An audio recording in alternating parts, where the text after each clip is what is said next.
বাংলা বই ও সংস্কৃতি বর্তমান প্রজন্মের মাঝে তুলে ধরতে গত রবিবার লুটন বিচ হিল কনজারভেটিভ হলে আয়োজন করা হয় ব্যতিক্রমধর্মী এক বইমেলার। লিপি জাহান দ্বারা, জুসনা মিয়া, সালেহা পারভিন ও কমরুল মিয়া যৌথ উদ্যোগে আয়োজিত অনুষ্ঠানে নাচ, গান, মেহেদি, ফ্যাশন শো, বইয়ের স্টল সহ ছিল নানান ধরনের আয়োজন। আয়োজকরা মনে করেন নতুন প্রজন্মকে বাংলা বই ও সংস্কৃতির প্রতি আকৃষ্ট করতে এরকম অনুষ্ঠান গুরুত্বপূর্ণ ভূমিকা রাখতে পারে। আমরা অর্গানাইজ করেছি একটা বাঙালি কমিউনিটিকে একত্র করার জন্য। আগামী সমাজের বাচ্চারা বাংলা ভাষাকে উন্নত করার জন্য, বাংলা সমাজকে উন্নত করার জন্য আমরা এটা করেছি।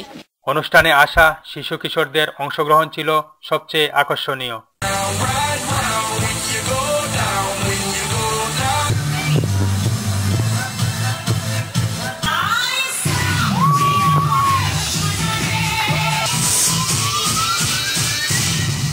Pleasure being here. It's a really nice show. We got more in touch with our Bengali side. We loved it, and hopefully we're going to come to the second one, right? বিভিন্ন বয়স ও শ্রেণীপেশার মানুষ প্রাণ ভরে উপভোগ করেন পুরো অনুষ্ঠান এবং তারা মনে করেন শিশু কিশোরদের নিয়ে এরকম অনুষ্ঠান নিয়মিত হওয়া দরকার। এতে করে তারা সহজেই পরিচিত হতে পারবে বাংলা সংস্কৃতির সাথে। মোহাম্মদ তাজ, চ্যানেল এস নিউজ, লুটন।